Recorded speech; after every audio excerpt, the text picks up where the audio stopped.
అందరికీ నమస్కారం. 2024 assembly parliament జరిగిన ఎన్నికల ఆంధ్రప్రదేశ్లో విజయ డంక మోగించబోతుంది తెలుగుదేశం పార్టీ. చంద్రబాబు నాయుడు ముఖ్యమంత్రి అవుతున్నాడు. కాసుకోనరా దుర్మార్గులారా, ఇష్టం వచ్చినట్టు మాట్లాడినారు మీరు. చంద్రబాబును మీరు అధికారులు ఉన్నారని చెప్పేసి జగన్మోహన్ రెడ్డి ముఖ్యమంత్రి ఆశలు చూసుకొని చంద్రబాబుని ఇష్టం వచ్చిన నోరు పారేసుకొని మీరు ఇష్టం వచ్చిన మాట్లాడి చాలా అవమానం చేశారు చంద్రబాబు నాయుడు గారు. అడుగుతున్నారు, అరే దుర్మార్గులారా, మగతనం ఉంటే మగాళ్ళైతే అరే కొడాలి కానీ, అరే వల్లవిని వంశీ, అరే అంబటి రాంబాబు, అరే బెల్లంపల్లి శ్రీనివాస్, అరే దుర్మార్గులారా, ఒరే మీకు ధైర్యం ఇప్పుడు మాట్లాడరా, రేపు సాయంత్రం 5 గంటలకు మాట్లాడరా మీ చేత అయితే. మీకు ఇవాళ మాట్లాడితే అక్కడ ప్రజలే రాళ్లతో వర్షం కురిపించి మిమ్మల్ని తరిమి కొట్టారా, గాడి కొట్టుకున్నారా. నేను అడుగుతున్నా, ధైర్యం లేదురా మీకు. మీరు కేవలం అధికారం చూసుకొని, అధికార వ్యామోహం చూసుకొని చంద్రబాబు నాయుడు ఇష్టం వచ్చేట్టు మాట్లాడతారా. మీరు నోరుందని నోరు అదుపు పెట్టుకోనరా. నోరు అదుపు పెట్టుకుని మీ బతుకులు ఏమి లేకపోతే ఏమైతారా మీ బతుకులు. ప్రజలు ఇవాళ ఎదురు చూస్తున్నారా. మిమ్మల్ని ఏ విధంగా బుద్ధి చెప్పాలి, మిమ్మల్ని ఊళ్ళ నుంచి ఎట్లా తరిమి కొట్టాలనేసి ప్రజలు 4వ తారీఖు ఎలక్షన్ చూస్తున్నారు. ఆ రిజల్ట్ అయితేనే మధ్యాహ్నం నుంచి మీ పరిస్థితి చూడరా. అందుకే నోరు పారేసుకోవద్దు. అధికారం శాశ్వతం కాదురా దుర్మార్గులారా. అధికారం అనేది ప్రజలు ఇచ్చేది.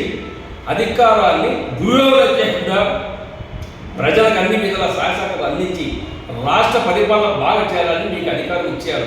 కానీ దుర్మార్గంగా పోయారు.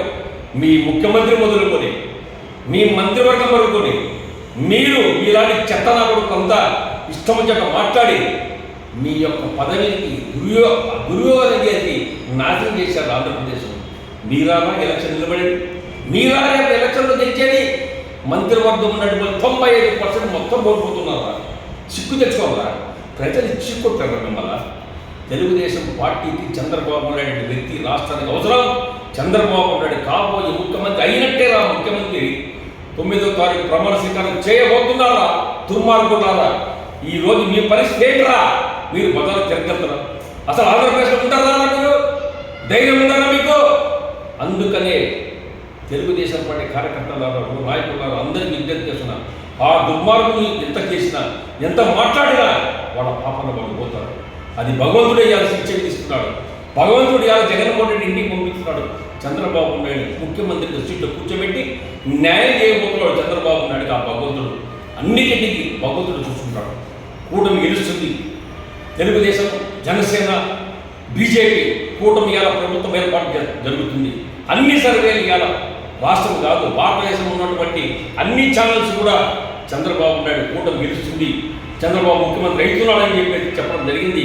అక్కడ ప్రధానమంత్రి మోదీ అవుతున్నారు. ఇంకా ఆంధ్రప్రదేశ్ ఒక శనిగ్రహం అయింది. రేపటితో ఒక శనిగ్రహం ఊడిపోతుంది. చంద్రబాబు నాయుడు మంచి వ్యక్తి, రాష్ట్రానికి కాబోయే ముఖ్యమంత్రి అవుతున్నాడు. ప్రజలందరూ సంతోషిస్తున్నారు. మనకు పోలవరం పూర్తి అవుతుంది తొందరలో. అమరావతి రాజధాని తొందరలో పూర్తి అవుతుంది.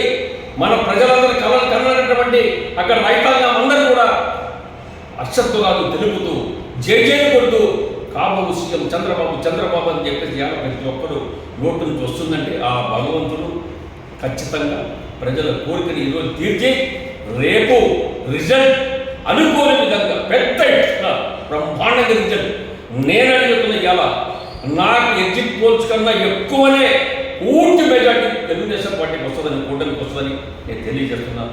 చంద్రబాబు పైన కృతజ్ఞతలు వెళ్ళిపోయి చంద్రబాబు నాయుడు పైన దయించి ప్రజలందరూ కూడా సహకరించి ఉద్యోగస్తులు మొదలుకొని అందరూ అన్ని కులస్తులు కలిసి చంద్రబాబు నాయుడు పెద్ద ఎత్తున గెలిపించడానికి మీరు అందరూ వచ్చి ఓటు వేసి కాబోయే సీఎం చంద్రబాబు నాయుడు అవుతున్నాడు.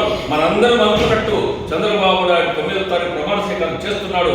మీకందరికి అడ్వాన్స్గా తెలుగుదేశం పార్టీ తరఫున ఈ సోమశెట్టి వెంకటేశ్వర మీకు కృతజ్ఞతలు తెలియజేస్తున్నాను. జై తెలుగుదేశం.